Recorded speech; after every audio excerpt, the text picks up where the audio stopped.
Hello everyone, welcome back to the channel. आज इस video में हम अपना नेक्स्ट टॉपिक पढ़ने वाले हैं और आज का हमारा जो टॉपिक है वो टर्म जो है वो बहुत कॉमन है।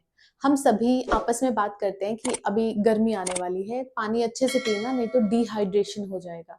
कभी भी कोई भी कहीं ट्रैवल कर रहा हो या फिर होली खेल रहे हो या फिर गर्मियां आने वाली हो या ठंडियां आ रही हो, कुछ भी आ रहा हो, हम हमेशा एडवाइस करते हैं कि पानी अच्छे से पियो। जितना अमाउंट में पानी पीना चाहिए आपके शरीर के लिए, जितना ज़रूरी है उतना पानी ज़रूर पीना चाहिए, नहीं तो डिहाइड्रेशन हो जाएगा। अब ये वर्ड जो है वो हम इतनी बार यूज़ करते हैं, लेकिन आज इस वीडियो में हम डिटेल में पढ़ेंगे कि डिहाइड्रेशन कैसे होता है और उसका क्या मतलब होता है और डिहाइड्रेशन होने के बाद शरीर में क्या-क्या चेंजेस आते हैं या फिर उसका हम ट्रीटमेंट कैसे करेंगे। तो ये जो टॉपिक है ये बहुत ही लेंदी टॉपिक है। आप जैसा देख सकते हो बोर्ड पे मैंने सिर्फ डेफिनेशन, कॉजेज और क्लिनिकल मैनिफेस्टेशन मतलब साइन एंड सिम्टम्स ही लिखे हैं। इसके अलावा डायग्नोसिस, पैथोफिजियोलॉजी और ट्रीटमेंट और प्रिवेंशन या फिर और कुछ टिप्स होते हैं जो हमें डिहाइड्रेशन से बचाते हैं। तो ये लेंदी है, इसीलिए हम इसे अलग अलग वीडियोज में पढ़ेंगे सो दैट वीडियो जो है वो बहुत ज्यादा लेंदी नहीं हो।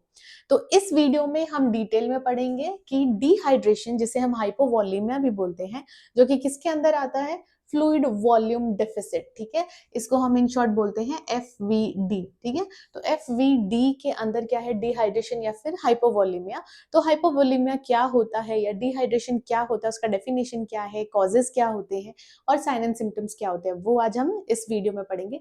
नेक्स्ट वीडियो में जो रिमेनिंग टॉपिक्स हैं वो हम कवर करेंगे। ओके, सबसे पहले पढ़ते हैं डेफिनेशन कि डिहाइड्रेशन या फिर हाइपोवॉलीमिया क्या होता है। ठीक है, ओके, तो डिहाइड्रेशन क्या है? Dehydration is a condition that occurs when body loses more fluids, mainly water and electrolytes, than it takes in, leading to an imbalance that affects normal body functions। ठीक है, ये तो सिंपल डेफिनेशन है। जो लेंदी definition है वो अभी आपको दिख रही होगी। आप एग्जाम में चाहिए तो आप ये लेंदी डेफिनेशन भी लिख सकते हैं या फिर आप शॉर्ट डेफिनेशन लिख सकते हैं या दोनों ही लिख सकते हैं। ओवरऑल इसका मतलब ये होता है कि बॉडी में जितना हमें वाटर लेना चाहिए, जितना फ्लूइड बॉडी के अंदर जाना चाहिए, उतना बॉडी के अंदर फ्लूइड नहीं जा रहा है, जिसकी वजह से क्या लॉस हो रहा है, वाटर जो बॉडी फ्लूइड है वो, और इलेक्ट्रोलाइट्स। ठीक है, तो इलेक्ट्रोलाइट्स भी हमारे शरीर के लिए बहुत ज्यादा जरूरी है। बहुत सारे फंक्शंस हैं जो हमारे इलेक्ट्रोलाइट्स परफॉर्म कर रहे हैं, जैसे सोडियम है, पोटेशियम है, कैल्शियम है, क्लोरीन है, ये सब बहुत ही इंपॉर्टेंट रोल्स प्ले करते हैं, वो हम आगे डिटेल में पढ़ेंगे। फिलहाल के लिए ये जो इलेक्ट्रोलाइट्स है, ये और ये वाटर, ये दोनों ही मिलके बॉडी का जो इक्विलिब्रियम है उसको मेंटेन करके रखते हैं। बॉडी के बहुत सारे फंक्शंस जो हैं वो इन्हीं की वजह से प्रॉपरली चल रहा है। ठीक है, लेकिन अगर इनका लॉस हो जाए, ठीक है, या तो वाटर लॉस हो जाए, अगर वाटर लॉस हो जाएगा तो इलेक्ट्रोलाइट्स भी क्या होंगे, इलेक्ट्रोलाइट्स का जो लेवल है वो भी इम्बैलेंस होगा। ठीक है, और इलेक्ट्रोलाइट्स भी अगर लॉस होते हैं तो हम क्या बोलेंगे उसे, डिहाइड्रेशन या फिर हाइपोवॉलीमिया। अब हाइपोवॉलीमिया हम क्यों बोलते हैं इसे, हाइपो का क्या मतलब होता है कम, वॉल्यूमिया का क्या मतलब है, यहाँ पे हम वॉल्यूम की बात कर रहे हैं। ठीक है, तो जब बॉडी से वाटर निकल जाएगा तो वॉल्यूम क्या हो जाएगा, कम हो जाएगा। मतलब हमारे जो बॉडी में फ्लूइड का वॉल्यूम है वो क्या हो जाएगा, कम हो जाएगा, इसलिए हम उसे क्या बोलते हैं, हाइपोवॉलीमिया। ठीक है, तो आई होप आपको डिहाइड्रेशन तो समझ में आ गया होगा। डिहाइड्रेशन का मतलब ही सिंपल ये है, बॉडी से वाटर या फिर इलेक्ट्रोलाइट का निकल जाना। ठीक है, ओके, अब इसके कॉजेस क्या क्या हो सकते हैं, हम कॉजेस पढ़ते हैं। हम यूजुअली देखते हैं किसी को डायरिया हो जाए या वॉमिटिंग हो जाए तो हम उसे बोलते हैं कि ओआरएस पीना शुरू कर दो। तो हम इतनी तो नॉलेज हमें है कि कोई भी अगर वॉमिटिंग कर रहा है या डायरिया उसे हो रहा है, दैट मीन्स उसकी बॉडी से फ्लूइड एंड इलेक्ट्रोलाइट्स जो हैं वो बाहर निकल रहे हैं। उसको बैलेंस करने के लिए हमें उन्हें क्या बोलना है कि आप ओआरएस पी लो। ठीक है, ओआरएस क्या होता है, ओरल रिहाइड्रेशन सोल्यूशन। ठीक है, तो ओआरएस पीने से क्या है, ये सारी चीजें वापस से बैलेंस में आने लग जाते हैं। ओके, तो यहाँ पे क्या है, फर्स्ट वॉमिटिंग, अगर किसी को सीवियर वॉमिटिंग हो रही है, डायरिया हो रहा है, या जीआई सक्शनिंग। जीआई सक्शनिंग का क्या मतलब होता है, जो स्टमक का कंटेंट है, ठीक है, स्टमक में जो भी कंटेंट है या गैस है या लिक्विड है उसको बाहर निकालना। ठीक है, एनजी ट्यूब्स के थ्रू। एनजी ट्यूब क्या है, नेसोगैस्ट्रिक ट्यूब्स जो होते हैं उसके थ्रू, एनजी ट्यूब बोलते हैं हम एनजी ट्यूब, ठीक है। तो एनजी ट्यूब इंसर्ट करके जो हमारा स्टमक कंटेंट है उसको बाहर निकालना is GI suctioning. Okay, next आता है गैस्ट्रोएंट्राइटिस। गैस्ट्रोएंट्राइटिस एक प्रॉब्लम है। इसमें क्या होता है, जो स्टमक है और इंटेस्टाइन है इसका इन्फेक्शन हो जाता है, ठीक है। उसमें एसिडिटी आपको बहुत ज्यादा होगी, वॉमिटिंग और डायरिया एक साथ होना शुरू हो जाता है, ठीक है। तो उसे हम बोलते हैं गैस्ट्रोएंट्राइटिस, ये एक टाइप का इन्फेक्शन है। ओके, नेक्स्ट आता है हेमरेज या फिर बर्न।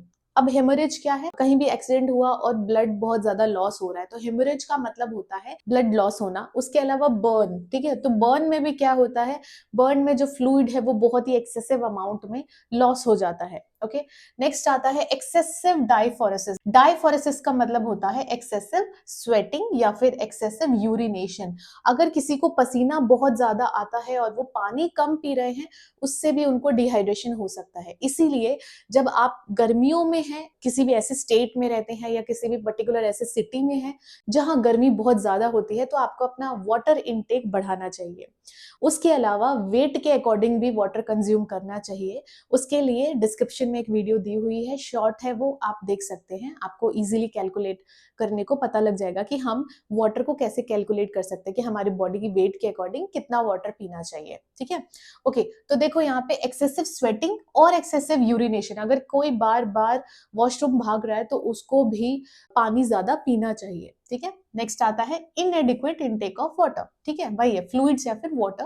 तो अगर कोई अच्छे से पानी नहीं पी रहा है, स्वेटिंग बहुत ज्यादा हो रहा है, यूरिनेशन बहुत ज्यादा है, या वो वर्क कर रहे हैं प्रॉपरली, तो उनको डिहाइड्रेशन हो सकता है। इसी वजह से पानी प्रॉपरली पीना चाहिए, ठीक है। नेक्स्ट आ जाते हैं हम क्लिनिकल मैनिफेस्टेशन। क्लिनिकल मैनिफेस्टेशन क्या होता है, ये होता है साइन एंड सिम्टम। ओके, तो मेडिकल टर्म में हम इसे क्लिनिकल मैनिफेस्टेशन बोलते हैं। अगर सिंपल वर्ड में आपको बोलना है तो आप साइन एंड सिम्टम बोल सकते हो। जैसे कॉजेस को हम बोलते हैं इटियोलॉजी, ठीक है। कॉजेस को हम क्या बोलते हैं, इटियोलॉजी। क्लिनिकल मैनिफेस्टेशन को हम बोलते हैं sign and symptom normal language में, ठीक है। ओके, तो सबसे पहले हम क्लिनिकल मैनिफेस्टेशन जो डिस्कस कर रहे हैं, तो ये जो सिम्टम्स यहाँ लिखे हुए हैं, साइन एंड सिम्टम्स, ये कुछ नॉर्मल डिहाइड्रेशन जो है उनका है, एंड देन उसके बाद यहाँ पे हमने सीवियर डिहाइड्रेशन के भी सिम्टम्स लिखे हुए हैं। सबसे पहले देखते हैं ड्राई म्यूकस मेम्ब्रेन या फिर थर्स्ट, ठीक है।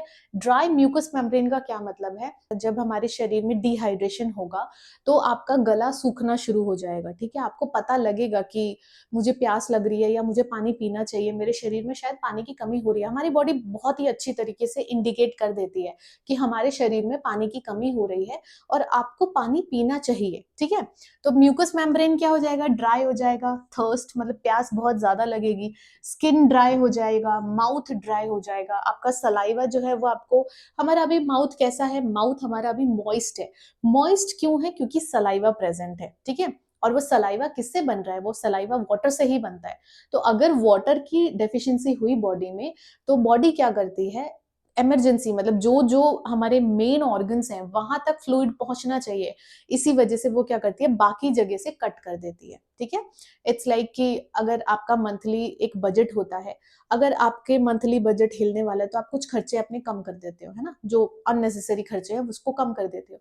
वैसे ही हमारे शरीर में जब पानी की कमी होती है, तो जो इंपॉर्टेंट ऑर्गन्स हैं वहां तक तो ब्लड जाना ही चाहिए, लेकिन बाकी जो छोटे छोटे चीजें हैं उस वहां पे जो ब्लड सप्लाई है उसको थोड़ा कम कर दिया जाता है, सो दैट हमारी बॉडी में वो वाटर मेंटेन रहे या फिर फ्लूइड मेंटेन रहे, ठीक है। अब जब हम वाटर की बात कर रहे हैं तो वाटर प्रेजेंट कैसे होता है, ऐसे फ्री फ्लोटिंग तो नहीं होता है, वो किसके साथ, ब्लड के साथ ही होता है ना, ब्लड में जो वाटर है मिक्स, उसी की बात हो रही है, ठीक है। नेक्स्ट आता है यहाँ पे डिक्रीज स्किन टर्गर। अब टर्गर क्या होता है, टर्गर मतलब इलास्टिसिटी। आप अपना हाथ लो, आप अपने हाथ को जब पिंच करोगे और ऐसे वापस छोड़ोगे तो ये अपने शेप में वापस चला जाता है, ठीक है। इसको बोलते हैं स्किन इलास्टिसिटी या फिर skin turgor.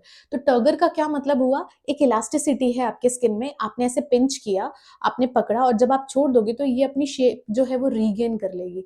Old age people जो होते हैं उनकी स्किन इलास्टिसिटी लूज हो जाती है। जब तभी हम देखना अपने दादाजी का अगर आप पकड़ के ऐसे करोगे ना, तो उनकी स्किन यहाँ पे ऐसे ही रह जाएगी, वो अपनी स्किन अपने वापस शेप में नहीं आ पाती है ढंग से, ठीक है।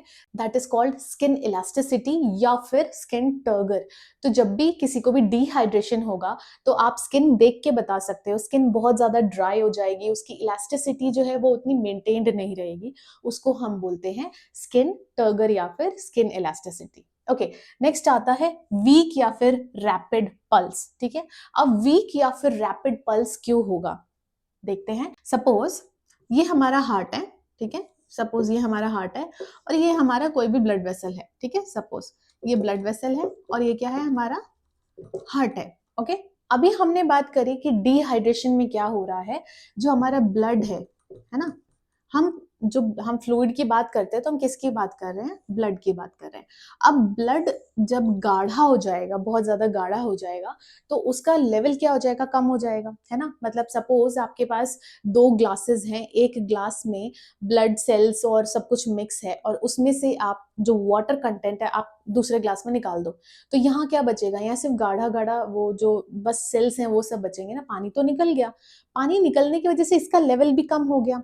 लेवल कम होने की वजह से क्या होगा, ये जब हार्ट के पास जाएगा, हार्ट इसको जल्दी जल्दी पंप करना शुरू करेगा, क्योंकि ब्लड वेसल्स जो है यहाँ पे प्रेजेंट होते हैं बैरो रिसेप्टर्स, ठीक है, जो हमारे ब्लड वेसल्स हैं, ओवरऑल बॉडी की बात कर रही हूँ, हमारे पास प्रेजेंट होते हैं बैरो रिसेप्टर्स, ठीक है। अब ये बैरो रिसेप्टर्स क्या करते हैं, ब्लड वेसल्स में जो वॉल्यूम है उसको असेस करते हैं, ठीक है, प्रेशर चेक करते हैं कि कितना है, प्रेशर अच्छे से आ रहा है या नहीं आ रहा है। तो ये बैरो रिसेप्टर्स जो है ये ब्लड वेसल में वॉल्यूम असेस कर रहे हैं कि वॉल्यूम अच्छे से आ रहा है या नहीं आ रहा है। अब जब वॉल्यूम अच्छे से नहीं आता है तो ये क्या इंडिकेट करते हैं ब्रेन को कि ब्लड वेसल्स को कॉन्स्ट्रिक्ट कर दो। कॉन्स्ट्रिक्शन का क्या मतलब है, ब्लड वेसल्स को पतला कर दो, ठीक है। अब जब ये ब्लड वेसल पतला हो जाता है तो ये जो ब्लड है ये यहाँ पे जाना शुरू हो जाता है, ठीक है। लेकिन उससे पहले जो पल्स हम फील करते हैं वो पल्स क्या होती है, बहुत ही वीक होती है, क्योंकि इसमें प्रेशर ही नहीं है तो पल्स कैसे फील होगा आपको, ठीक है। तो ये है रीजन किसके पीछे, वीक और रैपिड पल्स के पीछे, ठीक है। हार्ट क्या कर रहा है, जल्दी जल्दी ब्लड पंप कर रहा है और ब्लड में प्रेशर ही इतना नहीं है कि पल्स जो है वो अच्छे से फील हो पाए। ओके, नेक्स्ट हम बात करते हैं हेडेक की। अब देखो जैसे कि ब्लड कम है, यहाँ पे हर एक जगह पे पहुंच नहीं पा रहा है, तो हमारा जो ब्रेन है उसको भी सफिशिएंट बस इतना कि वो सर्वाइव करे या फिर वो अपना काम धीरे धीरे करता रहे, इतना ही ब्लड मिलता है, प्रॉपर अमाउंट में ब्लड नहीं मिल रहा है। प्रॉपर अमाउंट में ब्लड नहीं मिलने का क्या मतलब है, प्रॉपर अमाउंट ऑफ ऑक्सीजन नहीं मिल रहा है, उसकी वजह से क्या होता है, हेडेक, ठीक है। नेक्स्ट आते हैं हम यहाँ पे हाइपोटेंशन, ऑर्थोस्टैटिक चेंजेस, ठीक है। हाइपोटेंशन का क्या मतलब है, लो बीपी, डिक्रीज्ड बीपी, ठीक है। अब लो बीपी क्यों है, रीजन मैंने अभी आपको बता दिया, जब ब्लड है ही नहीं बॉडी में ज्यादा तो पंप क्या होगा, प्रेशर तो आएगा ही नहीं अच्छे से, ठीक है। तो क्या हो रहा है, लो बीपी। ऑर्थोस्टैटिक चेंजेस के साथ साथ यहाँ पे हमने पोस्चरल हाइपोटेंशन भी लिखा है। अब ये दोनों ना थोड़ा बहुत ऑलमोस्ट सेम सेम, इनका जो सुनने का होता है वो एकदम सेम लगता है। पोस्चरल हाइपोटेंशन और ऑर्थोस्टैटिक चेंजेस में क्या फर्क है, ऑर्थोस्टैटिक एज इन जब हम बैठे हों और जब हम खड़े होते हैं, ये ऑलमोस्ट सभी ने फील किया होगा, सडनली आप उठते हो तो आपकी आंखों के आगे अंधेरा हो जाता है और आपको कुछ दिखता नहीं है, जस्ट फॉर सेकेंड आपको चक्कर आने लग जाता है, दैट इज ऑर्थोस्टैटिक। ऑर्थोस्टैटिक का मतलब आपकी बॉडी एक लेवल पे है, जब वो उस लेवल से उठ रही है तो ब्रेन को अचानक से ऑक्सीजन नहीं मिलता है, ब्लड सप्लाई नहीं मिलता है, जिसकी वजह से आपको ऐसा फील होता है, और वो मोस्टली किस में होता है, हाइपोटेंशन की वजह से, ठीक है। वैसे ही पोस्चरल हाइपोटेंशन में क्या है, जब भी आप पोस्चर्स चेंज करते हो, सड आप सोए हो सडनली उठोगे या फिर सडनली बैठोगे तो आपको ऐसा फील हो सकता है लो बीपी की वजह से, ठीक है। तो ये जो ऑर्थोस्टैटिक है, पोस्चरल है, ये सब किस में आ रहा है, हाइपोटेंशन में। ओके, हाइपोटेंशन का क्या मतलब होता है, लो बीपी। ओके, नेक्स्ट हम बात करते हैं डिक्रीज सेंट्रल वेनस प्रेशर। अब देखो जब यहाँ पे प्रेशर ही नहीं है तो सेंट्रल वेनस का जो प्रेशर होगा वो भी क्या होगा, कम हो जाएगा। रेस्टलेसनेस फील होगा, बहुत ही ज्यादा ऐसा लगेगा कि पता नहीं क्या हो गया है, बहुत ही कमजोरी, वीकनेस जैसी फील होगी। उसके अलावा ओलिग्यूरिया, ओलिग्यूरिया क्या होता है, ओलिग्यूरिया का मतलब होता है decreased amount of urine output, मतलब जो नॉर्मल हमारा जो यूरिन का आउटपुट होता है उससे कम हो जाना, ठीक है। तो ओलिग्यूरिया क्या होगा, decrease amount of urine output, ठीक है। वेट लॉस होना शुरू हो जाएगा, क्यों? क्योंकि इसका भी तो कुछ वेट होता ही है, ओके। देन यहाँ पे है मसल वीकनेस एंड क्रैम्प्स। अब इलेक्ट्रोलाइट्स क्या है, नहीं है प्रॉपर बॉडी में, और इलेक्ट्रोलाइट्स जब बॉडी में प्रॉपरली नहीं होते हैं तो हमें क्रैम्प्स आते हैं। क्रैम्प्स आपने देखा होगा, आपको काफ मसल्स में क्रैम्प्स बहुत आते हैं। तो काफ मसल में जो क्रैम्प आ रहे हैं वो यूजुअली मैग्नीशियम वगैरह की वजह से आते हैं। तो जो हमारे मसल्स हैं, मसल का कॉन्ट्रैक्शन रिलैक्सेशन मैनेज करने में इलेक्ट्रोलाइट्स का बहुत बड़ा हाथ होता है। जैसे कैल्शियम का बहुत बड़ा हाथ है, पोटेशियम का बहुत बड़ा हाथ है। तो इन सब चीजों की वजह से ही आपको मसल वीकनेस और क्रैम्प्स आते हैं, ठीक है। तो आपको आई थिंक यहां तक तो डिहाइड्रेशन का सब कुछ समझ में आ गया होगा। नेक्स्ट हम बात करते हैं सीवियर डिहाइड्रेशन। अगर किसी को सीवियर डिहाइड्रेशन है तो आप उसे देख के पहचान सकते हो, क्योंकि मैंने कुछ सिम्टम्स बताए, जैसे आप स्किन से चेक कर सकते हो। यहाँ पे क्या है, सनकन आईज। सनकन आईज मतलब आईज के नीचे क्या होगा, बहुत ही ज्यादा पूरा अच्छे से दिखेगा कि हाँ ये पूरा आईज का जो बोन होता है ना, बहुत अच्छे से दिखेगा। ऊपर से डार्क सर्कल्स बहुत दिखेंगे, ठीक है। उसी को हम बोलते हैं सनकिन आईज, ठीक है। ओके, उसके अलावा क्या है, cold clammy skin. Cold clammy skin का क्या मतलब है, स्किन बहुत ठंडी हो जाएगी।